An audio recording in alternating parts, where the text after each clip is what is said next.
Hey, this is Jimmy. Who's this? Jimmy, aloha. Ah, aloha to you. Who is this? Jimmy, it's Jeb Bush. Oh, hey, Governor Bush. How you doing? Hey, where are you?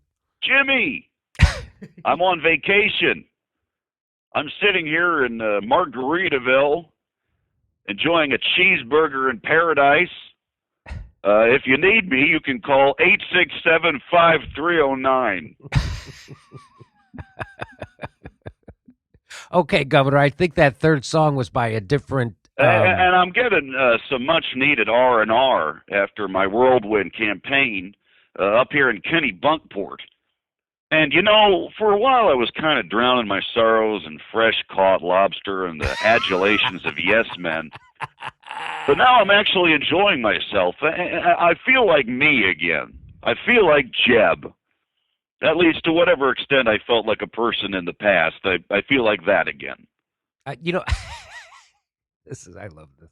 This goddamn, I fucking miss him already. I have to say your spirits sound much brighter than they did the last time we spoke, Jeb. But no one has heard from you since you dropped out. Why call me now? Well, I think Super Tuesday was the clincher. It really helped my healing process. Really? I think it kind of bummed out most Republicans. Oh, not me. Here, I'll give you an analogy. Remember when you were young and you were really sweet on some girl and wanted to date her more than anything in the world? And you'd buy her roses and Russell Stover's candies and pretend to really like Prince a lot? Anything to get her to like you, but she'd just rebuke every single advance you made, just totally rejected you. And, you'd get real sad and depressed and down on yourself until maybe a month later when you hear through the grapevine that she's dating a serial killer. And it makes you feel better in a way. Like, well, if all this time, if what she really wanted to date was a serial killer, I guess I don't feel so bad that I didn't make the cut. I suppose, yeah. Well, that's how I feel about the electorate now. I mean, if Donald Trump is really who they want to be president, I'm not going to beat myself up too much about losing. And back to the analogy, when that girl eventually gets murdered by her serial killer boyfriend, you can't help but think it would have been better if she dated you, but at the same time, you kind of want to watch it happen. Because let's be honest, your soul isn't completely scrubbed of bitterness. I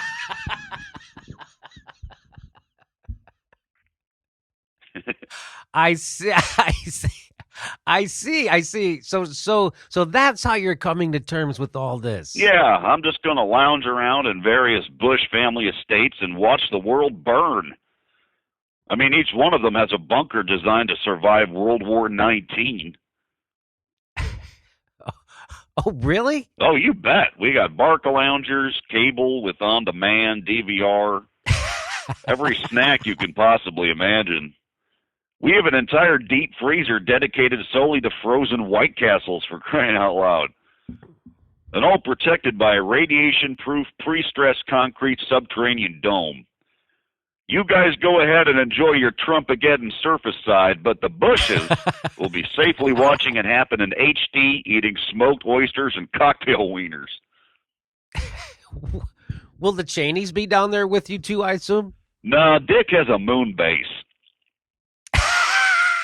You know him. He's probably a little too cautious. Almost paranoid. I'm like, Dick, I'm sure the actual crust of the Earth will be fine.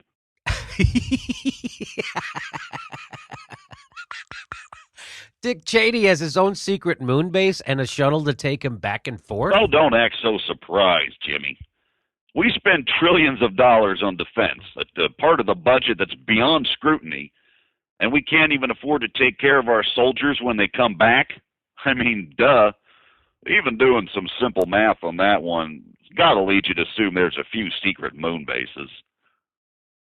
Well, look, Jeb, I'm certainly not relishing the idea of a Trump presidency any more than you are, but I'm not quite sure that it will lead directly to an apocalypse of some kind. I mean, let's say we just enter a very distressed period of American democracy, even more so than now. I mean, the things that Trump is saying he'll do are unconstitutional. I mean, I'm worried about what will happen when his army of brown shirts gets enraged when his efforts are blocked. Widespread violence, riots, I don't know. What will you do then? Oh, so like more of a Dark Ages than an Armageddon per se. Like quite not quite enough to climb into the old bunker and kick the generators on, huh? Right. What will your political actions look like then?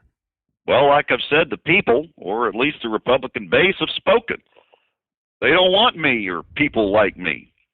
The Republican establishment, the old dynasties, the old coalition uniters have been tossed aside. It sure looks like it. But we won't disappear, Jimmy. We may scatter to the far reaches of the country, but when things get really bad under Trump, people will seek us out again.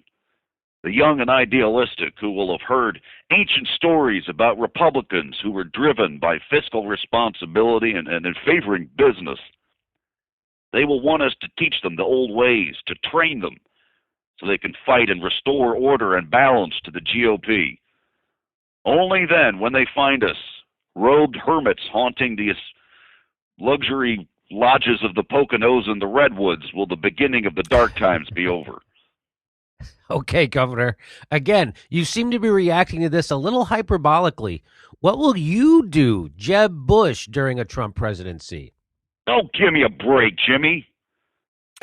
I don't know for sure, but you know as well as I do, I'll probably go into private practice, political consulting, or lobbying and make a shit ton of money. Really? Yes, I'm a Bush. I couldn't not make a shit ton of money if I tried my darndest. Each of us Bush brothers have spent our whole life struggling in quicksand pits made of $100 bills. We can't get away from money. We have to cough it up out of our lungs just to breathe. I know, and I don't really want to hear that. Yes, I'm well aware of that, so that's why I told you a bunch of stuff that you did want to hear. Weren't you happier earlier when I sounded crazy and was talking about disappearing into the shadows? Yes, I was. Right, well, that's why I did it. And that's why I will make a mint as a high-level political consultant. Good grief. I bet you weren't even depressed, were you?